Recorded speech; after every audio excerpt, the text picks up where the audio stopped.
ചിത്രത്തിന്റെ തുടക്കത്തിൽ നമ്മൾ കാണുന്നത് നമ്മുടെ കഥാനായകനായ ചോൻ അവൻ എടുത്ത ഫോട്ടോസിന്റെ ഒരു എക്സിബിഷൻ നടത്തുന്നതാണ്. ആ എക്സിബിഷൻ കാണാനായി എത്തിയിരിക്കുന്ന സ്കൂൾ വിദ്യാർത്ഥിനികൾ അവനോട് സംസാരിക്കുന്ന സമയം ഒരു കുട്ടിയുടെ കരച്ചിൽ കേട്ട് ചോൻ അവരോട് സംസാരിക്കാതെ ആ കുട്ടിയെ ചെന്ന് എടുത്ത് കളിപ്പിക്കുന്നു. ശേഷം ചോൻ ആ കുട്ടിയെയും കൊണ്ട് അവിടെ നിന്ന് യാത്രയാവുകയാണ്. ഈ സമയം നാം എന്ന ഒരു യുവതി ഒരു ഇന്റർവ്യൂ കൊടുക്കുന്നത് ബാക്ക്ഗ്രൗണ്ടിൽ കേൾപ്പിക്കുന്നുണ്ട്. എല്ലാവരുടെയും ജീവിതത്തിൽ ഏറ്റവും പ്രിയപ്പെട്ട ഒരാളുണ്ടായിരിക്കും. അയാള് നമ്മുടെ കൂടെ ഉണ്ടാകണമെന്നില്ല. അയാളെപ്പറ്റി ഓർക്കുമ്പോൾ നമുക്ക് നെഞ്ചിലൊരു വിങ്ങലായിരിക്കും. കൂടെ ഇല്ലെങ്കിലും അയാളായിരിക്കും നമുക്ക് എന്നും പ്രിയപ്പെട്ടത് എന്ന് പറഞ്ഞ് തന്റെ നഷ്ടപ്രണയത്തിന്റെ കഥ ഒരു ഫ്ലാഷ് ബാക്കിലൂടെ ആ പെൺകുട്ടി പറയുകയാണ്. മുന്നേ നമ്മൾ കണ്ട ഈ പ്രണയത്തെ പറ്റി പറഞ്ഞ് നാം എന്ന പെൺകുട്ടിക്ക് 14 വയസ്സുള്ള സമയം. അവൾ 7ാം ക്ലാസ്സിൽ പഠിക്കുകയായിരുന്നു അന്ന്. നാം പഠിക്കുന്ന സ്കൂളിൽ 10ാം ക്ലാസ്സിൽ പഠിക്കുന്ന വിദ്യാർത്ഥിയാണ് ചോൻ.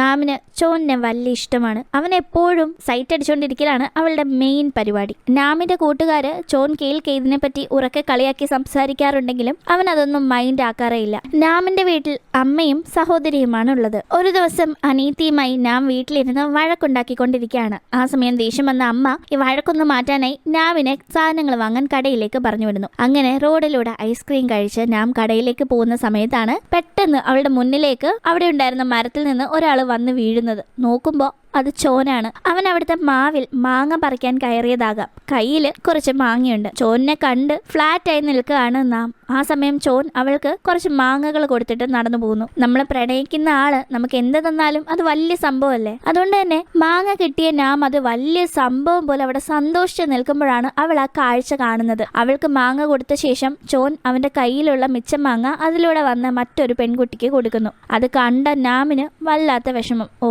അപ്പൊ ഇവനിത് എനിക്ക് ഇഷ്ടമുണ്ടായിട്ട് തന്നൊന്നുമല്ല, ചുമ്മാ തന്നതാണെന്ന് അവൾക്ക് മനസ്സിലാവുന്നു. പിന്നീട് നമ്മൾ കാണുന്നത് നാം ക്ലാസ്സിൽ ഇരിക്കുന്നതാണ്. നാമിന്റെ ഫ്രണ്ട്സ് ഗ്യാങ്ങിൽ നാം ഉൾപ്പെടെ 4 പെൺകുട്ടികളാണുള്ളത്. ഇംഗ്ലീഷ് മിസ് ക്ലാസ് എടുക്കുന്ന സമയം ഇവരെല്ലാവരും കൂടി നേരിട്ട് മിണ്ടാൻ കഴിയാത്തത് കൊണ്ട് തന്നെ പേപ്പറിലൂടെ ഓരോ കാര്യങ്ങൾ അങ്ങോട്ടും ഇങ്ങോട്ടും എഴുതി ടൈം പാസ് ചെയ്തുകൊണ്ടിരിക്കുകയാണ്. അതിൽ നാം വായി നോക്കുന്ന ചോനിനെ പറ്റിയെല്ലാം അവളുടെ കൂട്ടുകാരെ എഴുതുന്നു. ഈ പേപ്പർ ഇംഗ്ലീഷ് മിസ് കാണുകയും ഇവരെ വഴക്ക് പറയുകയും ചെയ്യുന്നു. ഞാനൊക്കെ പഠിക്കുന്ന സമയത്ത് പ്രേമം എന്താണെന്ന് പോലും ഞങ്ങൾക്ക് അറിയില്ലായിരുന്നു. നീയൊക്കെ മുട്ടയെന്ന് വിരിയുന്നതിന് മുന്നേ എന്തൊക്കെയാ കാണിച്ചു കൂട്ടുന്നതെന്ന് മിസ് പറഞ്ഞുകൊണ്ടിരിക്കുമ്പോഴാണ് ഡോറിന്റെ വെളിയിലൂടെ ഇവരുടെ സ്കൂളിലെ PT സാറ് നടന്നു പോകുന്നത്. PT സാറിനെ കണ്ടപാടെ മിസ് വായി നോക്കി നിൽക്കുന്നു. മിസ്സിന്റെ നിൽപ്പ് കാണുന്ന കുട്ടികൾക്ക് കാര്യം പിടികിട്ടി മിസ്സിന് സാറിനെ ഇഷ്ടമാണെന്ന്. എന്തായാലും ഈ ഗ്യാപ്പിന് നാം മിസ് ഞാൻ ഒന്ന് ടോയ്ലറ്റിൽ പോയിട്ട് വരാമെന്ന് പറഞ്ഞ് വേഗം തന്നെ ക്ലാസ്സിന് വെളിയിലേക്ക് ഇറങ്ങുകയാണ്. അവള് പക്ഷെ പോകുന്നത് ടോയ്ലറ്റിലേക്കല്ല, ചോനിന്റെ ക്ലാസ് മുറിയുടെ സൈഡിലേക്കാണ്. അവിടേക്ക് നാം ചെല്ലുമ്പോൾ കാണുന്ന കാഴ്ച ക്ലാസിന്റെ ഇടയിൽ എന്തോ കുരുത്തക്കേട് കാണിച്ചതിന്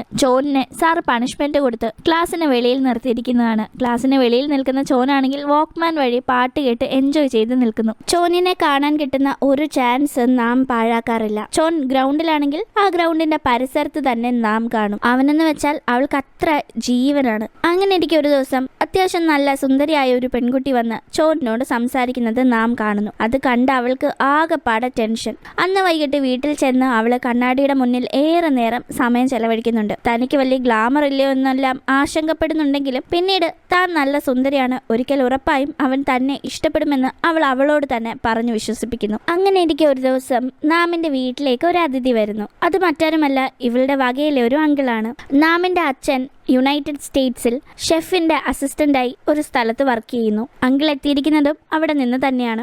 അങ്ങനെ വന്നതിന്റെ വിശേഷമൊക്കെ സംസാരിക്കുന്ന കൂട്ടത്തിൽ അങ്കിൾ ഒരു കാര്യം പറയുന്നുണ്ട്. നാമോ നാമിന്റെ അനീതിയോ ആരാണ് നന്നായി പഠിച്ച് കൂടുതൽ മാർക്കൊക്കെ മേടിച്ച് പാസ്സാകുന്നത് അവരെ അമേരിക്കയിൽ, അതായത് അച്ഛന്റെ അടുത്തേക്ക് കൂട്ടിക്കൊണ്ടു പോകാനായിട്ടുള്ള ടിക്കറ്റുമായിട്ടാണ് താൻ വന്നിരിക്കുന്നത് എന്ന്. നന്നായി പഠിച്ച് മാർക്ക് മേടിച്ചാൽ മാത്രമേ ഈ സഹോദരിമാരിൽ ഒരാൾക്ക് അങ്ങോട്ടേക്ക് പോകാൻ സാധിക്കൂ. നന്നായി പഠിക്കാനായി തീരുമാനിക്കുന്നു. നന്നായി പഠിച്ചു കഴിഞ്ഞാൽ US-ലേക്കുള്ള ടിക്കറ്റും കിട്ടും. US-ലുള്ള തന്റെ അച്ഛനെയും കാണാൻ സാധിക്കും. അങ്ങനെ പിന്നീട് നമ്മൾ കാണുന്നത് അടുത്ത ദിവസം കൂൾ ഡ്രിങ്ക്സ് വാങ്ങിക്കാനായി ഒരു ഷോപ്പിന്റെ മുന്നിൽ നാമും അവളുടെ കൂട്ടുകാരികളും നിൽക്കുന്ന സമയം ഇവരുടെ സ്കൂളിലെ ഒരു പയ്യനെത്തി ഇവരെ തള്ളിയിട്ട് ഇവരുടെ മുന്നിൽ കയറി കൂൾ ഡ്രിങ്ക്സ് വാങ്ങിക്കുന്നു. ഈ ഒരു കാര്യം ചോൻ ശ്രദ്ധിക്കുന്നുണ്ടായിരുന്നു. ചോൻ ഉടനെ ആ പയ്യനെ വിരട്ടി ഓടിച്ച് കൂൾ ഡ്രിങ്ക്സ് വാങ്ങി നാമിനും കൂട്ടുകാരികൾക്കും കൊടുക്കുകയാണ്. ഈ ഒരു കാര്യം നാമിനെ ഒരുപാട് സന്തോഷിപ്പിക്കുന്നു. പക്ഷെ പിന്നീട് മുന്നേ നടന്ന ഈ ഒരു സംഭവത്തിന്റെ ബാക്കിയായി ചോൻ ചോനും ആ പയ്യനും തമ്മിൽ സ്കൂളിൽ വെച്ച് ഫൈറ്റ് നടക്കുകയാണ്. ഈ നടക്കുന്ന വഴക്കിന്റെ കാര്യം അറിയാതെ വീട്ടിലേക്ക് പോവുകയായിരുന്നു നാം. പക്ഷേ വഴിയിൽ വെച്ച്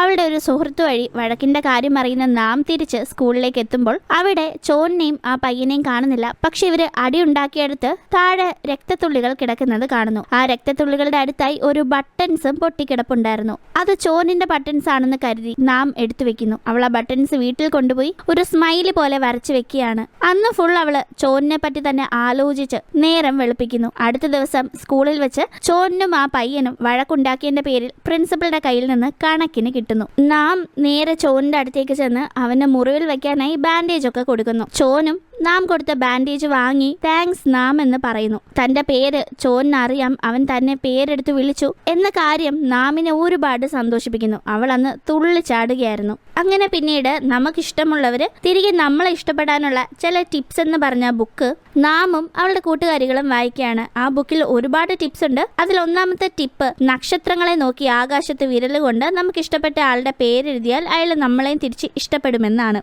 നാമിന്റെ കൂട്ടുകാരികൾ ഈ ഒരു കാര്യം വായിച്ച ശേഷം അവർക്ക് ഇഷ്ടമുള്ള ആളുടെ പേര് കൈവിരലുകൊണ്ട് ആകാശത്ത് ഇങ്ങനെ എഴുതുന്നുണ്ട്. അവര് നാമിനെ എഴുതാൻ നിർബന്ധിക്കുമ്പോൾ അവള് എഴുതാനേ കൂട്ടാക്കുന്നില്ല. പക്ഷെ തന്റെ കൂട്ടുകാരികൾ പോയ ശേഷം ആരും കാണാതെ അവള് ചോനെന്ന് ആകാശത്ത് വിരൽ കൊണ്ട് എഴുതുന്നു. അടുത്ത ദിവസം സ്കൂളിൽ ചെല്ലുന്ന നാം പല്ലിൽ കമ്പിയിട്ടിട്ടാണ് ചെല്ലുന്നത്.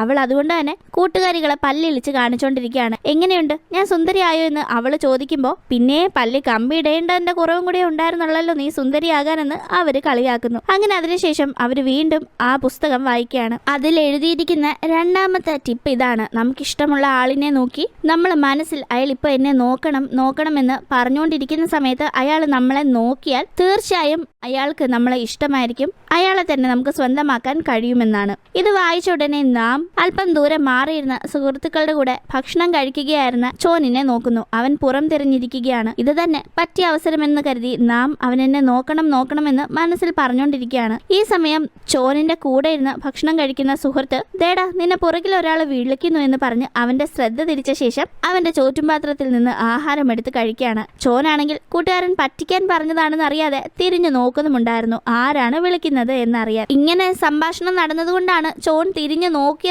എന്നറിയാതെ നാം അവൻ തന്നെ തിരിഞ്ഞു നോക്കണമെന്ന് മന്ത്രിച്ചതുകൊണ്ടാണ് അവൻ നോക്കിയതെന്ന് കരുതി ഈ പുസ്തകത്തിൽ പറഞ്ഞിരിക്കുന്ന ടിപ്സ് എല്ലാം വളരെ പവർഫുൾ ആണല്ലോ, എല്ലാം അക്ഷരം പ്രതി സംഭവിക്കുന്നുണ്ടല്ലോ എന്ന് കരുതി സന്തോഷിക്കുന്നു. അടുത്തതായി കൂട്ടുകാരുടെ നിർബന്ധത്തിന് വഴങ്ങി പ്രിയപ്പെട്ടവർക്ക് ഗിഫ്റ്റ് പ്രസന്റ് ചെയ്യേണ്ട ദിവസം ചോനിന് ഒരു ഗിഫ്റ്റ് കൊടുക്കാനായി നാം തീരുമാനിക്കുന്നു. അങ്ങനെ കൂട്ടുകാരുമായി ഡിസ്കസ് ചെയ്ത് നാം ചോനിന് കൊടുക്കാനായി വാങ്ങുന്നത് ഒരു ബോക്സ് ചോക്ലേറ്റ് ആണ്. കൂട്ടുകാരികൾ നിർബന്ധിച്ച് നാമിനെ ചോൻ അവന്റെ വണ്ടി പാർക്ക് ചെയ്തിരിക്കുന്ന സ്ഥലത്ത് കൊണ്ടുപോയി അവൾ അവന് കൊടുക്കാനായി വാങ്ങിയ ചോക്ലേറ്റ് വണ്ടിയിൽ വെപ്പിക്കുകയും അവൻ അത് വന്ന് എടുക്കുന്നതൊക്കെ കാണാനായി മാറി നിൽക്കുകയും ചെയ്യുന്നു. ഇതേ സമയം PT സാറ് നമ്മുടെ ഇംഗ്ലീഷ് മിസ്സിന് ഒരു ബോക്സ് ഗിഫ്റ്റ് ചെയ്തിട്ടുണ്ടായിരുന്നു. ഇംഗ്ലീഷ് മിസ് വലിയ സന്തോഷത്തിൽ തുള്ളിച്ചാടി സ്റ്റാഫ് റൂമിലേക്ക് എത്തുമ്പോൾ കാണുന്ന കാഴ്ച PT സാറ് ഗിഫ്റ്റ് ചെയ്ത അതേ കണക്കിന് ബോക്സ് അവിടെയുള്ള മറ്റ് ടീച്ചേഴ്സിന്റെയും ടേബിളിൽ ഇരിക്കുന്നതാണ്. അവരുടെയൊക്കെ ടേബിളിൽ 2, 3, 4 ബോക്സ് വെച്ചാണ് ഉള്ളത്. ഇത് കാണുന്ന ഇംഗ്ലീഷ് മിസ്സിന് വല്ലാത്ത സങ്കടം. PT സാറ് തനിക്ക് മാത്രം ഗിഫ്റ്റ് ചെയ്തതാണെന്നാണ്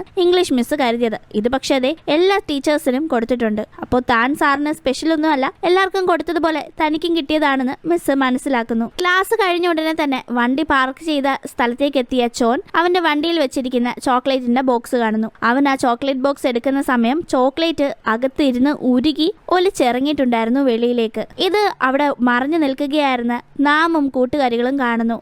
അബദ്ധം ചെയ്തല്ലോ, പൊരി വെയിലത്ത് പാർക്ക് ചെയ്തിരിക്കുന്ന വണ്ടിയിൽ ചോക്ലേറ്റ് ബോക്സ് കൊണ്ട് വെച്ചപ്പോഴേ നമ്മൾ ഓർക്കണമായിരുന്നു വെയിൽ കൊണ്ട് ചോക്ലേറ്റ് അലിയുമെന്ന്. ഇതിപ്പോ പണിയെല്ലാം പാളിയല്ലോ, ആകെപ്പാടെ നാണക്കേടായല്ലോ എന്ന് നാമും കൂട്ടുകാരികളും വിഷമിച്ച് നിൽക്കുന്ന സമയം ചോനിന്റെ അടുത്തേക്ക് ഒരു പെൺകുട്ടി എത്തുകയും അവന് മനോഹരമായ ഒരു ഗിഫ്റ്റ് നൽകുകയും ചെയ്യുന്നു. താൻ കൊടുക്കാനായിട്ട് വെച്ച ഗിഫ്റ്റ് പാളിപ്പോയി. തന്റെ മുന്നിൽ വെച്ച് മറ്റൊരുത്തി വന്ന് അവന് ഗിഫ്റ്റും കൊടുക്കുകയും ചെയ്തു. ആകെപ്പാടെ ഇന്നത്തെ എല്ലാ പണിയും ചീറ്റിപ്പോയെന്ന് നാം സങ്കടപ്പെടുന്നു. കൂട്ടുകാരികളാണെങ്കിൽ അവളെ നമുക്ക് മറ്റൊരു നല്ല ഐഡിയ കണ്ടെത്തി അവനെ ഉടനെ തന്നെ നിന്റെ പ്രണയം മനസ്സിലാക്കിക്കാമെന്ന് പറഞ്ഞ് അവളെ ആശ്വസിപ്പിക്കുകയാണ്. പെട്ടെന്നാണ് നാമിന്റെ കൂട്ടുകാരികൾക്ക് ഒരു ഐഡിയ തോന്നുന്നത്. ചോനിന്റെ വണ്ടിയിൽ നാമിന് അവളുടെ വീട് വരെ ലിഫ്റ്റ് കിട്ടിക്കഴിഞ്ഞാൽ അവിടെ എത്തുന്നിടം വരെ മിണ്ടിയും പറഞ്ഞും ഇവർക്കിടയിൽ ഒരു ബോണ്ട് ഉണ്ടാകുമല്ലോ എന്ന്. അതുകൊണ്ട് തന്നെ നാമിന്റെ സൈക്കിളിന്റെ താക്കോലെടുത്ത് ദൂരേക്ക് എറിഞ്ഞ ശേഷം നിന്റെ സൈക്കിളിന്റെ താക്കോല് കാണുന്നില്ല എന്നും പറഞ്ഞ് നീ അവനോട് ലിഫ്റ്റ് ചോദിക്കാനായി നാമിനോട് കൂട്ടുകാരികൾ പറയുമ്പോഴേക്കും നേരത്തെ ചോനിന് ആ ഒരു ഗിഫ്റ്റ് കൊടുത്ത് ഫായ് എന്ന പെൺകുട്ടി ചോനിന്റെ വണ്ടിയിൽ ലിഫ്റ്റ് ചോദിച്ച് അവന്റെ കൂടെ കയറി പോയിട്ടുണ്ടായിരുന്നു. ഫായ് കാണിച്ചു കൂട്ടിയ കാര്യം കണ്ട് നാമിനും കൂട്ടുകാരികൾക്കും ദേഷ്യം വരുന്നു. എന്തായാലും അതോടെ ഇവരുടെ സ്കൂളിൽ ആ ഒരു അധ്യയന വർഷം കഴിഞ്ഞ് ആനുവൽ ലീവ് വരികയാണ്. ഈ ലീവിന്റെ ഇടയിൽ നാമിന്റെ വീട്ടിലേക്ക് ഇടയ്ക്കിടയ്ക്ക് അവളുടെ കൂട്ടുകാരികൾ എത്തുകയും അവളുടെ മുഖത്ത് ഫേഷ്യൽ ചെയ്യുകയും അവളെ സ്ക്രബ് ഇട്ട് തേച്ച് അരച്ചെടുക്കുകയും ശരീരത്തെ മഞ്ഞൾ തേച്ച് കൊടുക്കുകയും ഒക്കെ ചെയ്യുന്നു. എങ്ങനെയും ഇവളോട് ചോനിനെ കൊണ്ട് ഇഷ്ടം തോന്നിപ്പിക്കണമെന്ന വാശിയിലാണ് നാമിന്റെ കൂട്ടുകാരികൾ. അങ്ങനെ അവധികളെല്ലാം കടന്നു പോകുന്നു. അടുത്ത അധ്യയന വർഷം തുടങ്ങുന്നു. ഇപ്പോൾ 8ാം ക്ലാസ്സിലാണ് നാം പഠിക്കുന്നത്. പുതിയൊരു വർഷം തുടങ്ങുന്നതിന്റെ ഭാഗമായി ഇവരുടെ സ്കൂളിൽ ചില പ്രോഗ്രാംസ് നടത്താൻ പോകുന്നു. ആ പ്രോഗ്രാമിൽ ഒന്നെങ്കിൽ പാട്ട് അല്ലെങ്കിൽ ഡ്രാമ, ഇന്നത്തെ എന്തെങ്കിലും സ്റ്റുഡൻസ് പെർഫോം ചെയ്യണം. നാമും കൂട്ടുകാരികളും പേര് കൊടുക്കുന്നത് പാട്ടിന്റെ സെഷനിലാണ്. ഇതേ സെഷനിലാണ് ചോനുമായി കമ്പനി അടിക്കാൻ ശ്രമിക്കുന്ന ഫായ് എന്ന പെൺകുട്ടിയുള്ളത്. അങ്ങനെ പ്രാക്ടീസ് നടക്കുന്ന സ്ഥലത്ത് വെച്ച് ഫായിയെ കാണുന്ന നാം ചോന്റെ കാര്യം പറഞ്ഞ് അവളുമായി വഴക്കുണ്ടാക്കുന്നു. അത് കയ്യാങ്കളിയിലേക്ക് പോകുന്നു. തുടർന്ന് നാമിനെ കൂട്ടുകാരികളെയും മിസ് അവിടെ നിന്ന് പുറത്താക്കുകയാണ്. പുറത്തായ ഇവരെ ഇംഗ്ലീഷ് മിസ്സിന്റെ കൂടെ വിളിക്കുന്നു. കാരണം മിസ് ഡ്രാമയുടെ സെഷന്റെ ഇൻചാർജ് ആണ്. ഇവർ കളിക്കാൻ പോകുന്നത് സ്നോ വൈറ്റിന്റെ ഡ്രാമയാണ്. കൂടാതെ ഡ്രാമയിൽ സ്നോ വൈറ്റ് എന്ന ഒരു മെയിൻ ക്യാരക്ടറായി മിസ് സെലക്ട് ചെയ്ത് വെച്ചിരിക്കുന്നത് മറ്റാരെയുമല്ല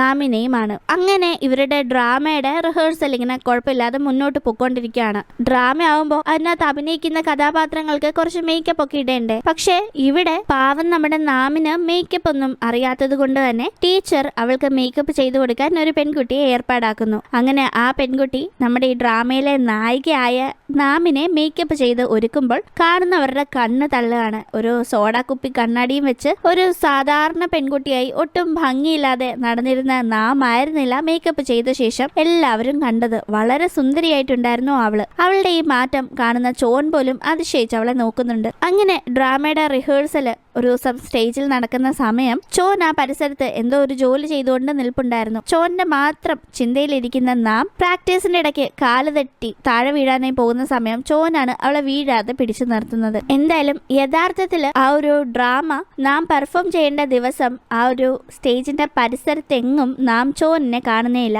അവൻ തന്റെ ഡ്രാമ കാണാൻ നിൽക്കാതെ മറ്റേ ക്ലബിന്റെ പെർഫോമൻസ് ഒക്കെ കാണാൻ പോയി കാണുമെന്ന് അവള് കരുതി ആകെപ്പാടെ വിഷമത്തിലാവുന്നു. പക്ഷെ യഥാർത്ഥത്തിൽ ചോൻ പോയിരിക്കുന്നത് മറ്റേ ക്ലബിന്റെ പെർഫോമൻസ് ഒന്നും കാണാനായിട്ടല്ല, അവനെ ഫോട്ടോഗ്രാഫി കോൺടെസ്റ്റിൽ പങ്കെടുപ്പിക്കാനായി പ്രിൻസിപ്പൾ കൂട്ടിക്കൊണ്ട് പോയിരിക്കുകയായിരുന്നു. എന്തായാലും നാം അഭിനയിച്ച ആ ഒരു ഡ്രാമ സ്കൂളിൽ വലിയ ഹിറ്റാകുന്നു. സ്കൂളിൽ സ്ഥാപിച്ചിരിക്കുന്ന വലിയ ടിവിയിലെല്ലാം ഈ ഒരു ഡ്രാമയുടെ വിഷ്വൽസ് തന്നെ പ്ലേ ചെയ്യുന്നു. ഇതേ സമയം ഇവരുടെ ഈ സ്കൂളിലേക്ക് ചോനിന്റെ ഒരു ബാല്യകാല സുഹൃത്ത് പുതുതായി പഠിക്കാനായി വന്നു ചേർന്നിട്ടുണ്ടായിരുന്നു. അവന്റെ പേര് ടോപ്പ് എന്നാണ്. ചോനിന്റെ കൂടെ നിന്നുകൊണ്ട് ടോപ്പും ടിവിയിൽ പ്ലേ ചെയ്യുന്ന നാമിന്റെ ഡ്രാമയുടെ വിഷ്വൽസ് കാണുമ്പോൾ അവന് നാമിനെ പറ്റി മാത്രമാണ് പിന്നെ പറയാനുള്ളത്. നാം നല്ല പെൺകുട്ടിയാണല്ലോ, കാണാനും നല്ല ഭംഗിയുണ്ട്, തനിക്ക് അവളെ പ്രേമിച്ചാൽ കൊള്ളാമെന്നെല്ലാം ടോപ്പ് ചോനിനോട് പറയുന്നു. അങ്ങനെ ആ ഒരു അധ്യയന വർഷവും കടന്നു പോകുന്നു. ഇപ്പോൾ നാം പഠിക്കുന്നത് 9ാം ക്ലാസ്സിലാണ്. 7ാം ക്ലാസ്സിൽ വെച്ചല്ലേ നാമിന്റെ കഥ കേൾക്കാൻ തുടങ്ങിയത്. അവൾ അപ്പോൾ സ്കൂളിൽ ആരും ശ്രദ്ധിക്കാത്ത ഒരു സാധാരണ പെൺകുട്ടിയായിരുന്നു. 8ാം ക്ലാസ്സിലായപ്പോഴേക്കും ആ ഡ്രാമയിൽ അഭിനയിച്ച് പതിയെ നാമിന് സ്കൂളിൽ അറ്റൻഷൻ കിട്ടുന്നു.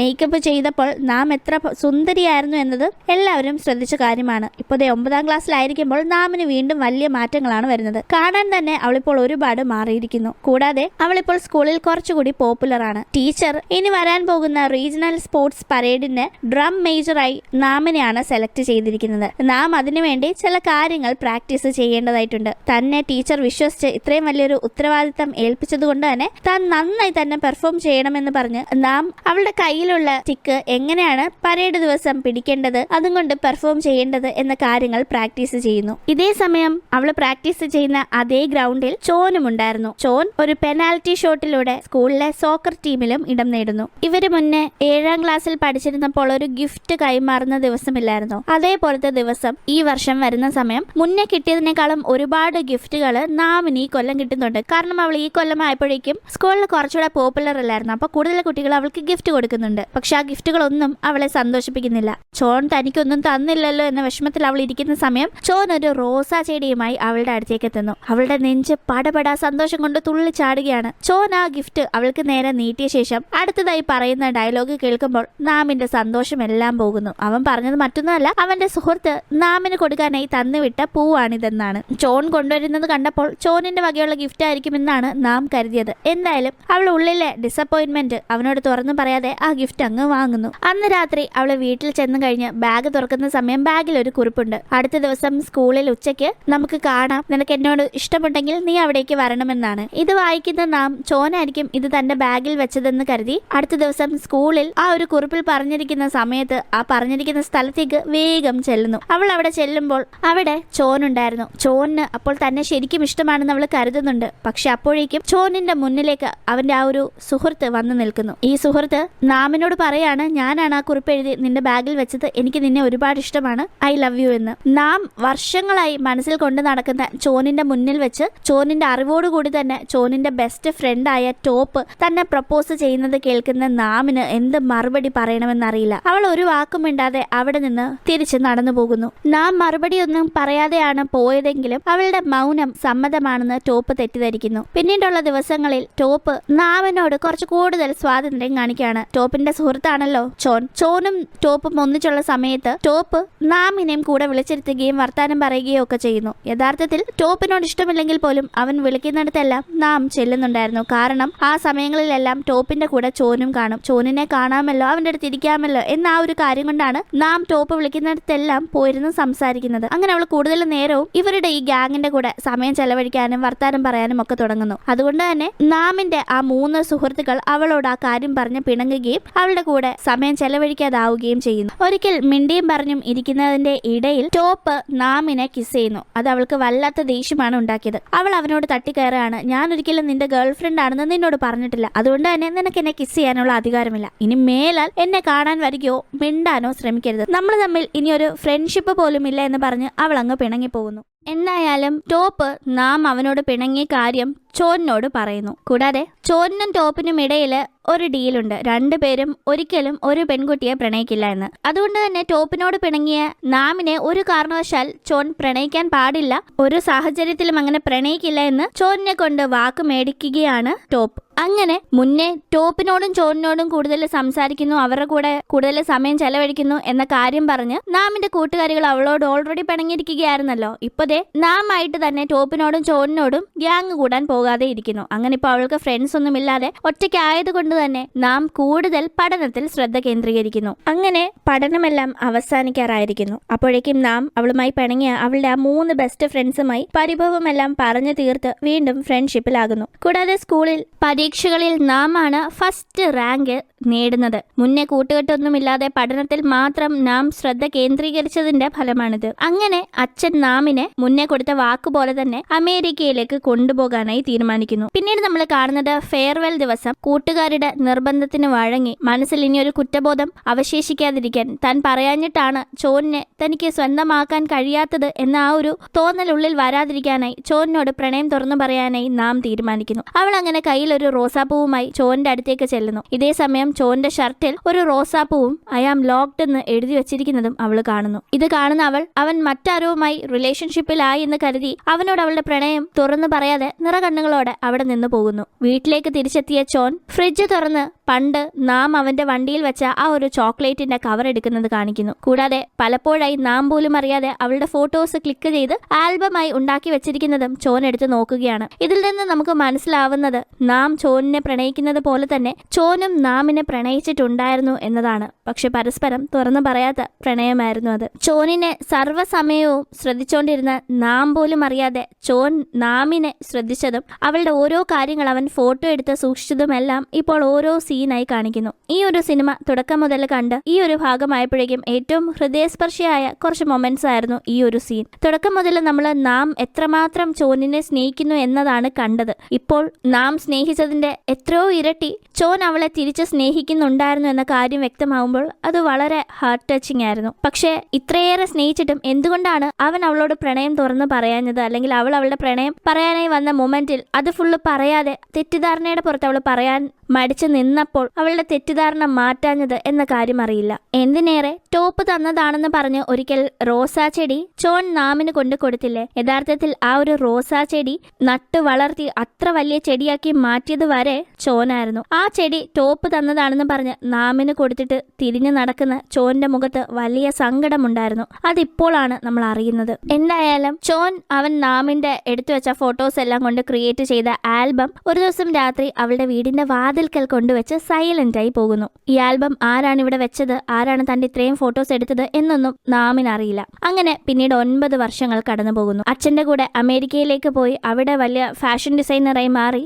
ഇപ്പോൾ നാട്ടിലേക്ക് തിരിച്ചെത്തിയിരിക്കുന്ന ഒരു ഫേമസ് ആയ ഫാഷൻ ഡിസൈനറാണ് നാം. ചോനാണെങ്കിൽ അവന്റെ ഫോട്ടോഗ്രാഫിയുമായി നടക്കുന്നു. നാം ഫേമസ് ആയ ഫാഷൻ ഡിസൈനർ ആയതുകൊണ്ട് തന്നെ അവളുടെ ഒരു ഇന്റർവ്യൂ ടിവിയിൽ നടക്കുകയാണ്. ആ ഇന്റർവ്യൂ എടുക്കുന്ന ലേഡി നാമിനോട് ഒരുപാട് കാര്യങ്ങൾ അവളെ പറ്റി ചോദിച്ചു മനസ്സിലാക്കിയ ശേഷം അവളുടെ ആ ഒരു ഫോട്ടോസ് ഉള്ള ആൽബം അവളുടെ വീടുവാതിക്കൽ കൊണ്ടുവച്ചിട്ട് പോയ ആ ഒരു അജ്ഞാതനെ ഈ സ്റ്റേജിലേക്ക് വിളിക്കാൻ പോവുകയാണെന്ന് പറയുമ്പോൾ നാം വളരെ ആകാംക്ഷയോടെ ആരാണതെന്നറിയാൻ നോക്കുന്നു. അവളുടെ പ്രതീക്ഷകളെ തെറ്റിച്ചുകൊണ്ട് അവിടേക്ക് എത്തുന്നത് ചോനാണ്. കാരണം നാം ഒരിക്കലും ചോനായിരിക്കും തന്റെ ഈ ഫോട്ടോസ് എടുത്തതെന്ന് ചിന്തിച്ചിട്ടേ ഉണ്ടായിരുന്നില്ല. അങ്ങനെ ചോൻ നാമിന്റെ അടുത്തായി വന്നിരിക്കുന്നു. 9 വർഷങ്ങൾക്ക് ശേഷം വീണ്ടും കാണുന്ന നിങ്ങൾക്ക് എന്തെങ്കിലും സംസാരിക്കാനുണ്ടെങ്കിൽ സംസാരിച്ചോ എന്ന് ആങ്കർ പറയുമ്പോൾ ചോൻ ഒന്നും മിണ്ടാതിരിക്കുകയാണ്. അവൻ പോക്കറ്റിൽ നിന്ന് കൈയിട്ട് ബട്ടൺസ് എടുക്കുന്നു. അതിനുശേഷം പറയാണ്, ഈ ബട്ടൺസ് എന്റേതാണെന്നല്ലേ നീ കരുതിയത്? എന്റേതല്ല ഇത്. അന്ന് ഞാൻ നിനക്ക് വേണ്ടി തല്ലുണ്ടാക്കി തല്ലിയ ആ പയ്യന്റേതാണെന്ന്. 9 വർഷങ്ങൾക്ക് ശേഷം കാണുമ്പോൾ ഇത്തരം ഒരു കാര്യമായിരുന്നില്ല ചോൻ പറയുമെന്ന് നാം വിചാരിച്ചത്.